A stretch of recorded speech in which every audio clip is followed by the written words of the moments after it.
Good morning mga mi! So, heto na naman po si Kuratsa sa discarding sideline habang nakatambay sa bahay. Pagkalipas nga ng 2 araw ay dumating na ang aking parcel. Ito ang tinatawag na plaster of Paris or gypsum. At napa-order na nga ako dito ng 10 kilo dahil merong promo si seller na 10+1. At sigurado naman na magagamit ko yung mga magagawa kong mga pot dahil nga paparating na ang Teacher's Day at ang nalalapit na undas. At ang kailangan lang naman nating materials para makagawa ng mga cute na pot na ito ay yung ating molder. At 3 klase nga or 3 size nga yung napili kong gamitin na molder. Kailangan din natin dito ng tubig at yung measuring cup. Gagamitin naman natin para pansukat. Kailangan nga pala natin dito ng isa pang ekstrang lalagyan kung saan pwede nating haluin yung ating mga ingredients. 2:1 nga pala yung gagamitin nating measure at ang ibig sabihin po ay 2 cups ng plaster of Paris at 1 cup naman ng tubig. At paalala lang po, magsuot po tayo ng ating face mask dahil habang hinahalo po ito ay para itong alikabok na pumapasok sa ating mga ilong.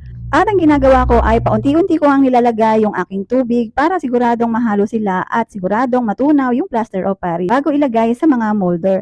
At kapag siguradong nahalo na o nadurog na yung plaster of Paris, pwede na nating ilagay sa ating mga molder at patuyuin ito ng 1 hanggang 2 oras bago tanggalin dun sa mga molder. At kung maaari, pwede rin naman itong ilagay sa may arawan para mas tumiba yung ating mga pot. At dahil nga kapag nabasa na yung ating plaster of Paris at naging liquid na siya, madali na lang itong tumigas or matuyo. Kung kaya kailangan ay nakaredy na yung ating mga molder. At kung halimbawa naman ay nagsobra ang iyong nagawang liquid, pwede mong ilagay yan sa iyong molder at pwede namang dagdagan kapag gagawa na ulit.